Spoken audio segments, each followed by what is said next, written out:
Sir औचक निरीक्षण में निकले हैं, क्या कहेंगे सर? हम लोग जो है अलग अलग वार्ड का निरीक्षण कर रहे हैं। कल भी हम लोग विज़िट करेंगे। पहले से भी टीम अलग अलग हिस्सों में विज़िट कर रही है।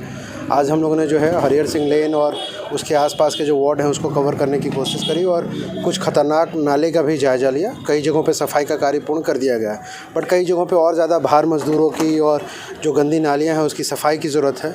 लोगों से भी दरख्वास्त है कि जो है प्लास्टिक और बाकी चीज़ें जो हैं नालियों के भीतर नहीं फेंकें, क्योंकि वही चोक करके जो है कई बार जो है बहाव की गति को डाइवर्ट करती है और पानियों में बहने या फिसलने की दिक्कत आती है। सारे नाले एक बार में नहीं भरे जा सकते हैं, सारे सबको कवर नहीं किया सकता है, क्योंकि रांची में अभी तक जो है कोई प्रॉपर ड्रेनेज सिस्टम नहीं है पूरे शहर के भीतर। टुकड़ों में चूँकि काम हुआ, अलग अलग हिस्सों में नालियाँ बनी है और कई जगहों पे नालियाँ जो है बहुत ख़तरनाक स्वरूप भी ले लेती है।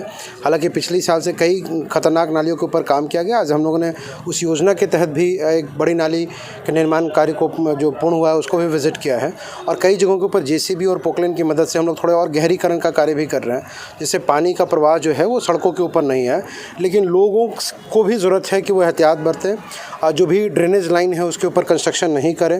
कई बार उस तरह के अतिक्रमण की वजह से भी जो है इस तरह की स्थितियाँ पैदा होती हैं और लोग जो है जो गंदगी की चीज़ें हैं, जो प्लास्टिक और बाकी चीज़ जिसका डिस्पोजल बहुत कठिन होता है, उसको कम से कम आप नालियों में नहीं फेंकें, डस्टबिन के ऊपर फेंकें। सो उसको हम लोग वहाँ से उठवाकर जो है उसको डंपिंग यार्ड के ऊपर पहुँचा सकेंगे, बिकॉज़ ये सब चोक होने की महत्वपूर्ण वजह है।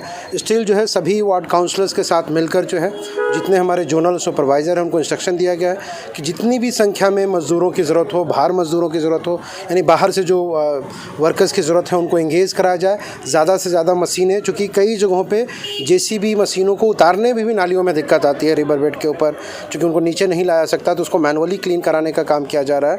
तो मैं आपके ज़रिए लोगों से भी गुजारिश करूँगा कि आपको लगता है कि अभी भी कोई बहुत महत्वपूर्ण कोई नाला है जिसकी सफाई हम नहीं कर पाए, मैं बिल्कुल मानता हूँ कि हम लोगों ने अभी 100% सफाई नहीं कराई। तो जिन जगहों पे हम चूक गए हैं, छूट गए हैं, उन जगहों पे मीडिया के ज़रिए हो, पब्लिक के ज़रिए हो, उसकी भी सूचना दें और हम लोग चाहेंगे कि उसको भी इस अभियान में हम लोग उसको क्लीन करा सकें। सर, वार्ड 22 का एक मामला है, वहाँ पे निगम कर्मी के साथ मारपीट की गई थी, जिस पर FIR दर्ज भी करा दिया गया है मेयर के द्वारा। लेकिन मेयर के द्वारा यह कहा जा रहा है कि वहाँ पे अब कचरा उठाव का काम नहीं होगा, पानी का टैंकर नहीं भेजा जाएगा।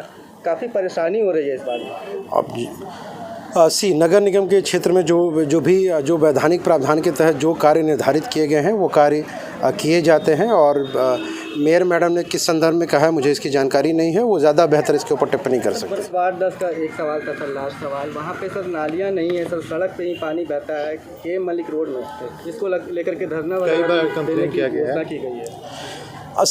एक जो बड़ी दिक्कत आती है, मैं बार बार कहता रहता हूँ कि कई बार अतिक्रमण करके कई बार मकानों की संरचना बनाई गई, कई बार बिना परमिशन के मकान बनाए जाते हैं। क्योंकि जब आप परमिशन लेके बनाते हैं तो उसमें जो है नालियों के लिए प्रबंध करा जाता है टाइप का।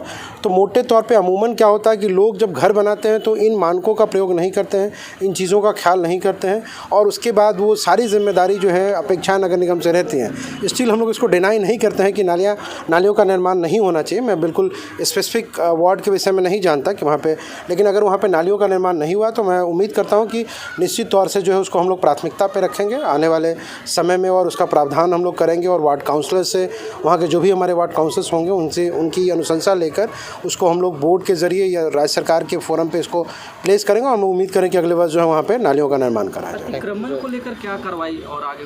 अतिक्रमण जो है पब्लिक लैंड इंक्रोचमेंट एक्ट में डिप्टी कमिश्नर जो है वो कॉम्पिटेंट होते हैं। जिला प्रशासन में डिप्टी कमिश्नर साहब हैं, एडिशनल कलेक्टर हैं, SDO हैं, CO हैं। वो हम लोग नगर निगम की जो अगर कोई संपत्ति है उसका ध्यान रखते हैं और हम लोग अवैध निर्माण के ऊपर नियंत्रण रखते हैं। उसको लेकर जो है काफ़ी बृहद अभियान चल रहा है। आप सब लोग रोज़ जो है इसकी सूचना आपको मिलती रहती होगी, तो हम लोग उसको चला रहे हैं। चूँकि कई सारे मामले कोर्ट में, हमारी कोर्ट में, अलग अलग फोरम पे, ट्रिब्यूनल्स में चल रहे हैं, तो उसके ऊपर कोई अलग से टिप्पणी करना मुनासिब नहीं है।